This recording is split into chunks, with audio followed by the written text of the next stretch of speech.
Hello, and welcome to Rakuten Symphony Zero Touch Live, where we speak about real progress in the industry, people who are doing actual work and operations, not marketing. This week, we're really happy to have as a guest Karl-Heinz Franchiser, founder and CEO of MetaVision, and also part of his family business, Ticinocom. Did I pronounce that correctly? You got it. You I got it. got it. Brilliant. So welcome, Thank you for having Karl. me. Thanks a lot. I'm very happy this worked. Let's start with a little bit of background. Where are you? What's the history? How did you end up where you are? Right. You want to have the short version or the long version? Let's keep it short, but not too short. All right. Let's keep it short. So I have about 11 years of telco experience. I started working in the family business, as you just mentioned, Ticinocom, which is located in the southern part of Switzerland, in the region called Ticino. The company was founded in 1996, started with dial-up internet and grew into multi-services, multi-channel telco.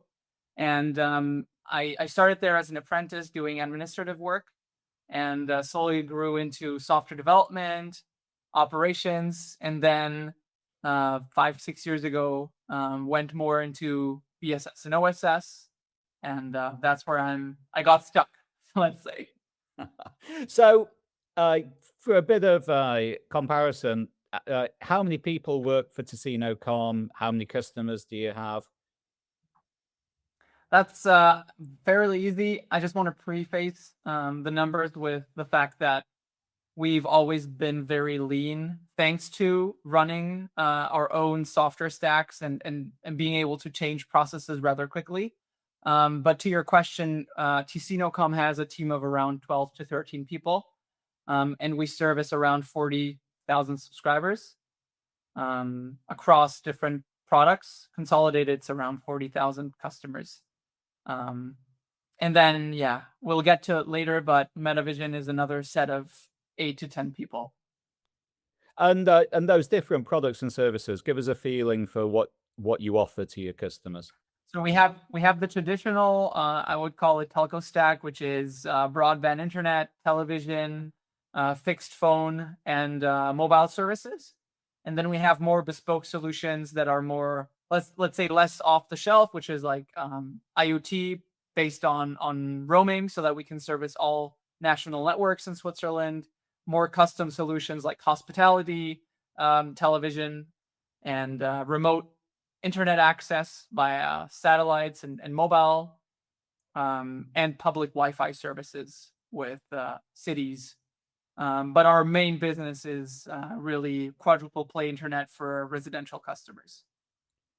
And everyone thinks this is a scale game, and if you're not in millions of customers, there's no way you can make a good business. Obviously, you're doing that with 12 or 13 core employees, 50,000 customers. So what's the secret? I think it's very difficult to say because I've basically worked my entire life for this business, and I only know how other businesses operate through the lens of my peers, which I'm very fortunate to be able to speak to many leaders just like yourself in telco. But I think the main aspect that makes us different is really the fact that the decision paths in the company are very short. Also, the feedback we get from customers is escalated rather quickly to the management team. So anything that comes up, any process that needs changing, or anything that creates friction within the business gets solved rather quickly. So I think that is the big reason. And secondary, as I alluded to it before, rolling our own stack and infrastructure allows us to optimize for those things. So if anything comes up, or we want to integrate a new service or a new value-added service, anything, we get to do it rather quickly. I think that's the secret sauce. And I guess you're embedded in your region, so that you're quite close to your customers. How do you position yourselves I know this isn't your job, but how do you position yourselves against the bigger players? So usually our slogan is that for us, you are a customer and not a number. I think that's the like key messaging that we try to push to our customers. Our name comes from the region name, but we aren't seen as like a utility provider. So I would say there it's kind of like deceiving from the outside. So we do have to do a lot on brand recognition, marketing, and brand awareness. But people really cherish that we are very direct to speak to. If there's any issue on the technical side, we don't know 5 layers of escalation. You usually talk to an engineer who can solve your issues from A to Z. So that's really how we position ourselves. Yeah, Very so short waiting times, very direct communication. yeah, you're a breath of fresh air. So really, everything you've just said there is that we care about our customers. I love your slogan, by the way. You're not a Thanks. number. I think. Another thing that I think is important to mention is also how we treat our employees. Um, I really I deeply have a deep love of software and having the best available tools always, and that's also why our employees get the newest hardware, laptops or computers. We always listen to them if they're happy with, whatever messaging service we're using or help desk software. And we're also not afraid to change that if employees complain. So I think that's also very important. Not being afraid of changing also what the team uses to communicate with customers or to service them. Yeah, perfect. So then let's move on. You're also founder and CEO of a company called MetaVision. Just tell us a bit about the history of MetaVision. Yeah, so I think to get started in that, the biggest misconception is our name. Since Facebook rebranded to Meta, a lot of people ask me if we've copied the name from Meta just because, or why, how this name came about. I alluded to it just a few seconds ago. Um, Actually, it's an acronym. So we have Meta and Vision, and Meta stands for most efficient tactics available, which comes from the gaming world. As you might have, gotten from our conversation or past conversations, I am also a little bit of a nerd, and I used to play video games. Now it's less, but this acronym stems from the gaming world, and it basically means that you have all the tools available to perform your best at whatever game you're playing. And I translated that into telco, and I said, you know, MetaVision is a set of tools that allow you to be playing playing at the best of your abilities in the telco market. And yeah, I founded the company 6 years ago, and it's a spin-off of our family business. It's a telco SaaS solutions provider, focusing mainly on BSS and OSS software stacks for telcos that want to change the game and not follow um, the standard mainstream vendors. So that's a great segue into the core of this conversation, then, because the reason that we know each other, I posted a question really on LinkedIn where I couldn't understand why we weren't replacing the legacy BSS and OSS approaches faster. And was there something more complicated that was holding us back? When I look at how other online companies and other technology companies seem to be not requiring that legacy approach and moving very quickly. And you kindly messaged in the comments back saying that's exactly the journey that you've implemented, and that's where our conversation started. So let's go into that history.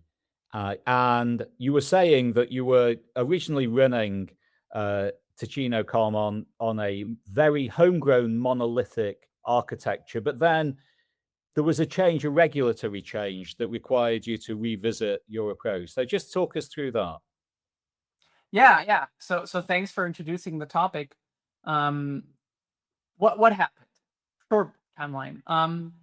In 1996, when my parents started running this business, this company, um, no one knew, or I think it was very early days for what we know today as BSS and OSS.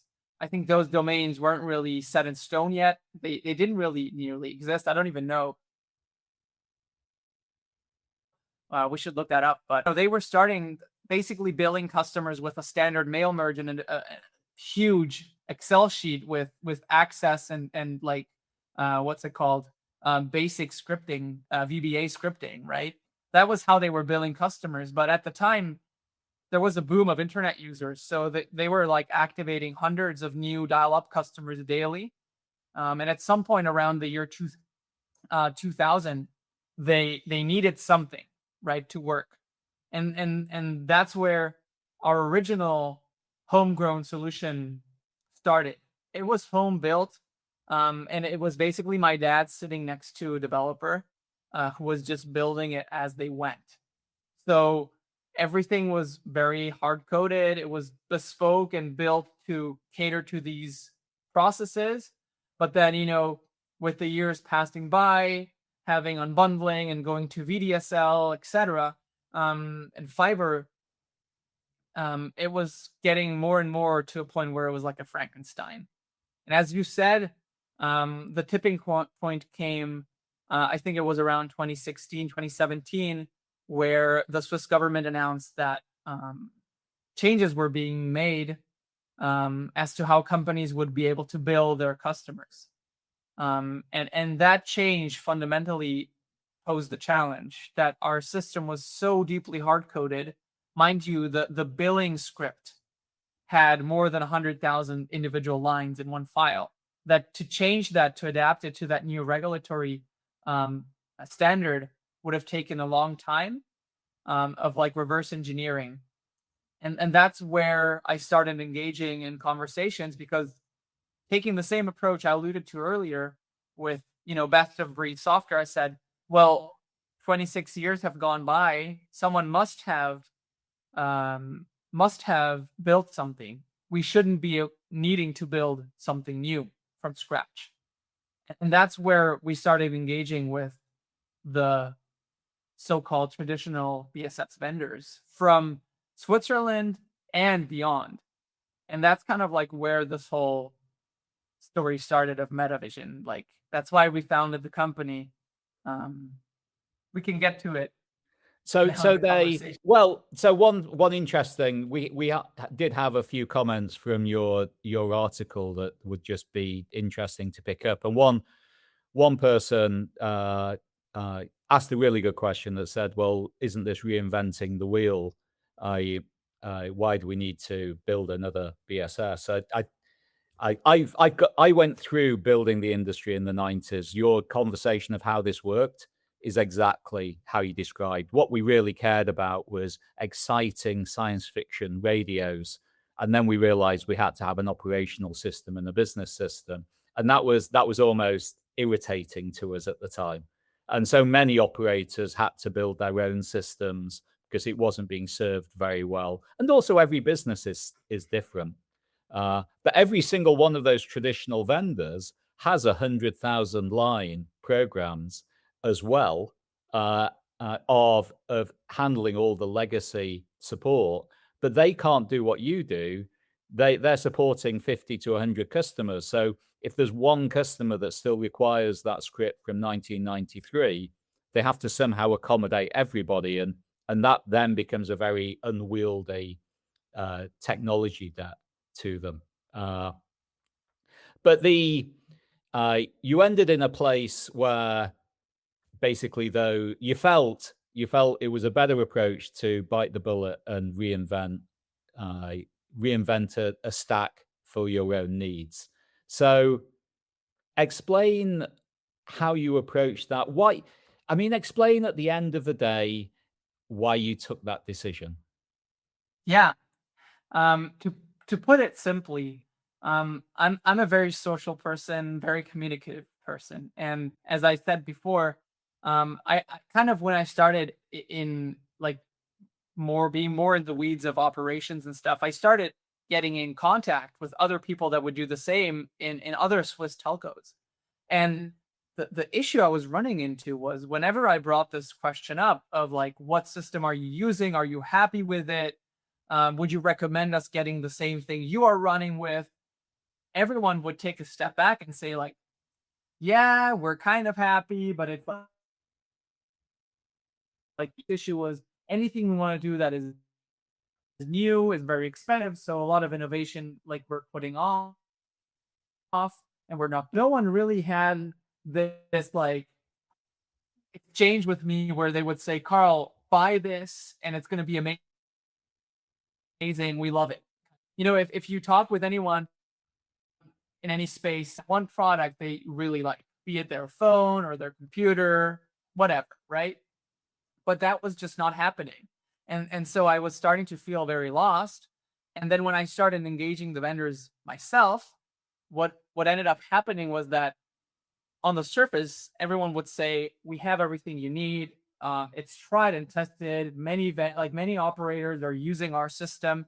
But then when I would actually get into details with their sales reps, I would discover just what you said. Like at the end of the day, no single telco is really using vendor X's platform because every vendor has their own Frankenstein of either that vendor's software or a previous vendor's software that was bought by the current vendor. So at the end of the day, everyone still had a bespoke solution. And when I was engaging with them, they would quote me ridiculous prices, recurring prices, or one-off prices, but they wouldn't be able to tell me like we would support all of the services that I mentioned earlier in your operations with our solution from day one, which I wouldn't expect. But I'll give you an example. One of them said, you can start your MVNO business with us. And they showed me all the slides and a very beautiful application onboarding. It was amazing. But when I said, but we also sell fiber and TV and fixed phone, whatever, they would just say, let's just start with the MVNO part and let's start doing everything else later. And then I said, what does later mean? What does later cost? And they would just be able to say that one of their engineers cost 3,000 euros per diem. And we would just have to like do it and see. So in a nutshell, given all of these things, we just said, you know what? We have a system that pretty much works well. And so we know what works for us and what we're missing. So let's build a team to build the next generation of what we have done previously with the learnings to not build everything hard-coded in a monolith. So that was like the premise. And that's where we ended up in. And slowly but surely, me being very happy about what we were doing, it led to having conversations with these peers about them wanting to know how they could use what we were building at some point. So yeah. Okay. It's very hard to put it all in very short phrases. But No, I hope I'm doing a good job. it's if you're challenged with that, it's because the interview is not very good. The when you start a journey like this, however confident you are, you never know everything, which is why most times people don't take these decisions, because it's a lot more comfortable not having to address things that you don't know and be scared. What were the things that you discovered that were harder than you thought they would be? What were the things that were easier? Were you surprised at those things? That's a very nice question. Um, let me think. So we started with one use case. We said we have a new XG-PON fiber network we're setting up, and we have this thing about QR billing standard changes. And I think the deadline was like 2022, something like that. I don't remember exactly, but we said, let's get to a point where we can sell a new fiber internet line on this new network we're building with the QR bill on the new architecture we want to achieve, right? So that was like the basic premise. Let's sell a new subscriber on the new network with the new bill. And that's what we've built towards. I think it took us like a year and a half of work. just to get there, so that we could build a product catalog, attach services to it, all the shebang from Telco. I don't want to bother you with that. Um, and after that, I think the biggest pain that I thought would have been much easier was migrating the data. Because even though we built the new software with the old software in mind, it was very hard to cover everything because unfortunately the old software didn't have many things that you would take for granted, such as like a serialized inventory of hardware Right. where each customer, would have like a CP assigned to them. So a lot of things weren't so easy to migrate. But I would say, and I think the key component of us like succeeding in this was that we did our homework. And when I say that, I mean the first thing we implemented in the new system was a general container for a service. And what I mean by service can be anything. It can be a fiber internet line that we sell. It could be a VoIP phone number, like a VoIP account. It could be a SIM card for our MVNO business, a TV service, a VPN subscription, anything. So that's the key for us. We've built a standard layer to communicate what the service is. And around that, we built all the other processes. And that makes us very different because no single vendor I spoke to at the time had something like that, like a translation kind of layer. They would basically implement bespoke each vendor you'd have, each network. And that was kind of like the bottleneck that I saw because it was a very big black box for us. Yeah, you're describing for me, I would paraphrase that you took your business and abstracted it into a system design that works for your business, that then you knew the model was correct as you added more services. You stress tested it because you knew you were intimate with your business reality. Yeah. Yeah, I Um, think we spent the better half of a year um just around this like JSON specification of a service because I also never really met a lot of providers that span so many different things. Like we also like we host more than I think 50,000 websites and domain names. yeah. So like really the breadth of services that we sell and offer to our users is just so big that that was the biggest challenge.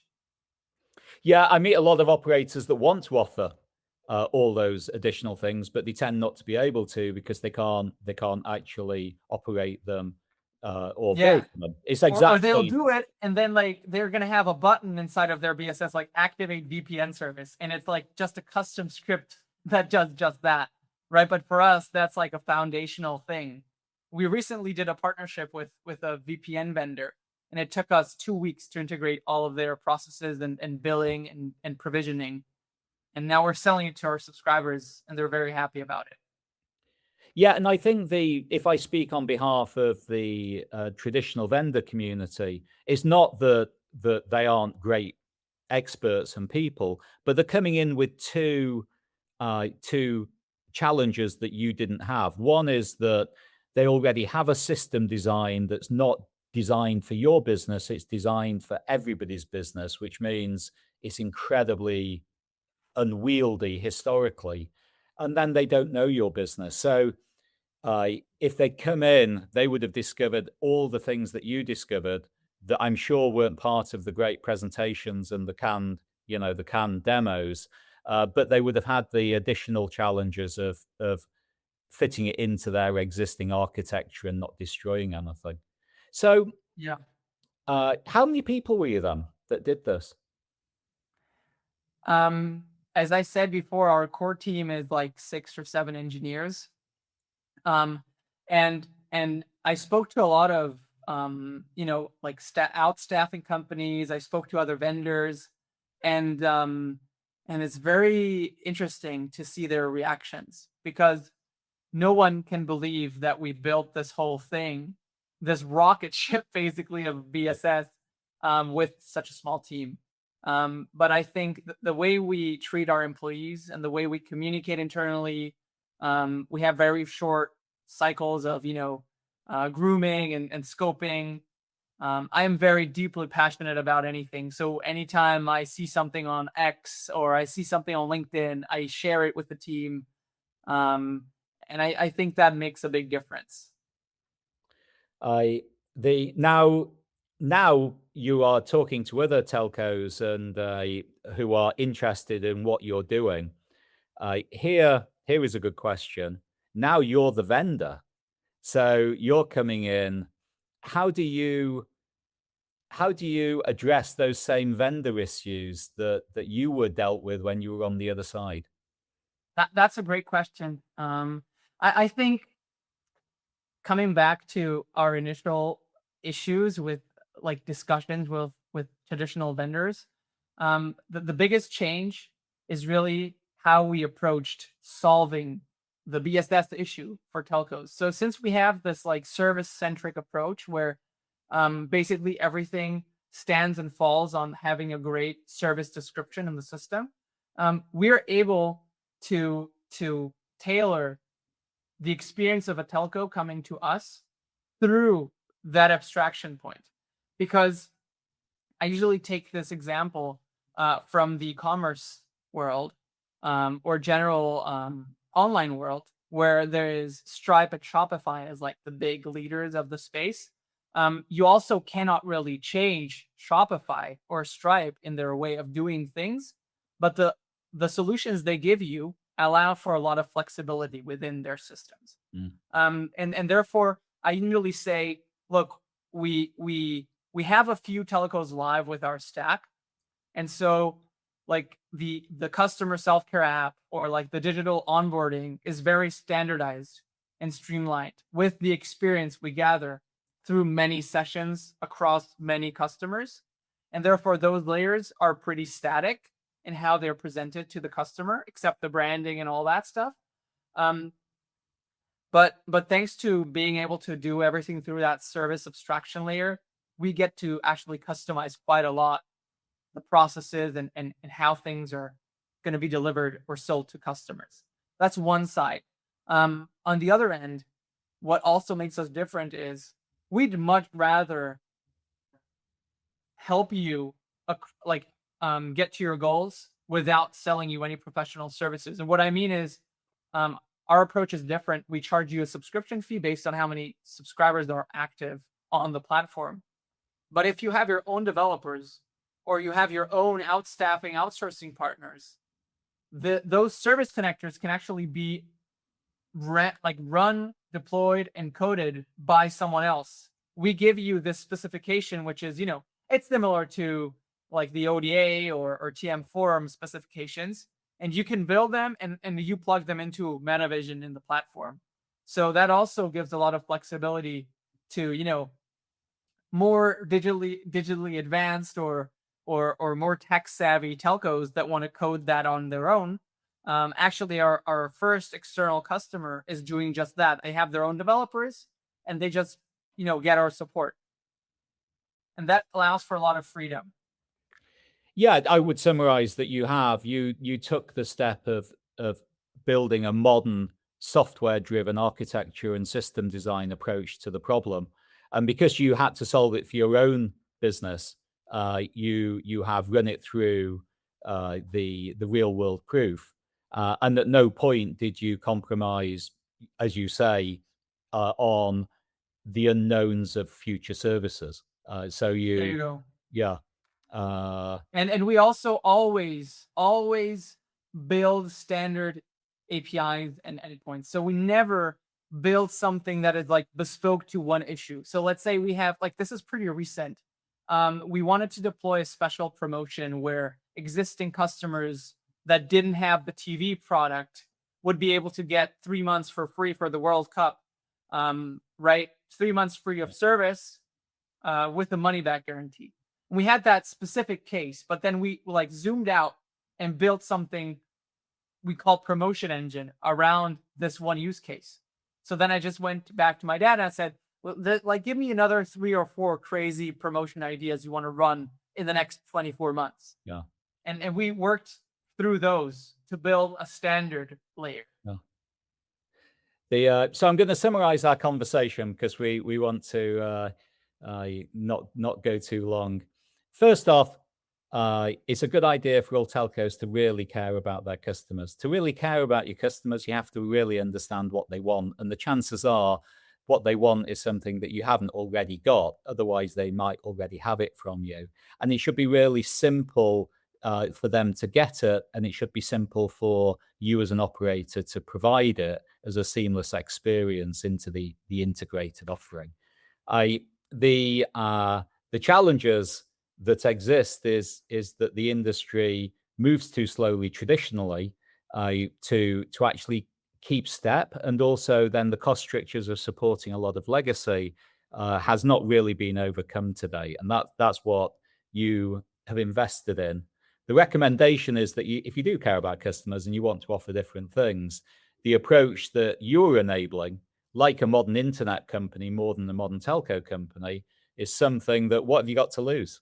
It's something that you would recommend everybody goes down this path. And actually the cost of the risk is a lot smaller than the cost of the not doing it. Anything Yes. to add? What I would add is, and that's the same thing that I recited many times last year in my roadshow with the Swiss Telco Association. I got the chance to speak on stage. I think the biggest thing that I want people to take home is to get started somehow. I mean, I would love to take your business and do it, but in general, what I want to really like preach till the day I will like leave this earth is get started and just start working on it, because a lot of people get lost in RXPs and like evaluations and something. But the truth is, you're never going to get it right. And if you don't get started and you get lost in budgets and RFPs and stuff, you're never gonna see the other side. So my final word is really like take the leap, work with true and tried partners that are on the same page as you, that want to get to the next level, and not stay within your small green garden and like be scared of leading it. Thank you, Carl.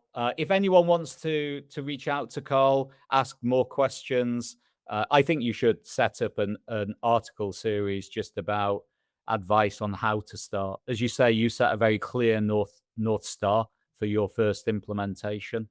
But if you are going down this path, in my experience, define that first goal that's achievable, and then don't do it in isolation. As you say, there's lots of people in the industry like yourself and the network you described that are more than happy to advise and help. And then if you can help them and it leads to business, great. If it doesn't, great. You learn from that interaction as well.